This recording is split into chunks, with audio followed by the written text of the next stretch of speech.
এবারের Asia cup যেহেতু টি-20 সংস্করণের, তাই আইপিএল এর বিষয়টি আরো বেশি সামনে আসছে। সর্বশেষ আইপিএল এর পারফরমারদের মধ্যে কাদের জায়গা হলো, কারা উপকৃত থেকে গেলেন, এই আলোচনাও চলছে। ভারতীয় ক্রিকেট বোর্ডের প্রধান নির্বাচক অজিত আগারকার দুপুরের এশিয়া কাপের স্কোয়াড ঘোষণার পরপরই দেশটির ক্রিকেট প্রেমীদের মধ্যে পুরনো চর্চা শুরু হয়ে গেছে। আইপিএল এ কোন ফ্র্যাঞ্চাইজি থেকে কতজন ডাক পেলেন। আগামী 9 সেপ্টেম্বর সংযুক্ত আরব আমিরাতে শুরু হতে যাওয়া এবারের এশিয়া কাপ যেহেতু টি-20 সংস্করণের, তাই আইপিএল এর বিষয়টি আরো বেশি সামনে আসছে।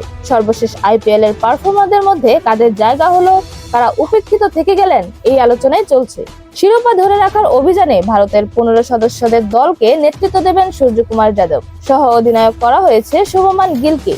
বাংলাদেশি পেসার মুস্তাফিজুর রহমানের দল দিল্লি ক্যাপিটালের 2 সতীর্থদের রাখা হয়েছে চায়নাম্যান বোলার কুলদীপ যাদব ও বাঁহাতি স্পিন অলরাউন্ডার অক্ষর প্যাটেল। আইপিএল এর বর্তমান চ্যাম্পিয়ন রয়্যাল চ্যালেঞ্জার্স বেঙ্গালুরু থেকে ডাক পেয়েছেন শুধু একজন, wicketkeeper batsman Jitesh Sharma. Gujarat Titans, Chennai Super Kings, Sunrisers Hyderabad, Punjab Kings ও রাজস্থান রয়্যালস থেকেও আছেন একজন করে, যথাক্রমে টপ অর্ডারে batsman Shubman Gill, middle order batsman Shivam Dube, উদ্বোধনী ব্যাটসম্যান অভিষেক শর্মা, বাঁহাতি পেসার অর্শদীপ সিং এবং wicketkeeper batsman Sanju Samson. Lucknow Super Giants একমাত্র আইপিএল ফ্র্যাঞ্চাইজি যাদের কোনো খেলোয়াড় ভারতের এশিয়া কাপের দলে নেই। এরকম আরো নতুন নতুন খেলার আপডেট পেতে অবশ্যই চ্যানেলটি সাবস্ক্রাইব করে রাখুন। ধন্যবাদ। Flavours news.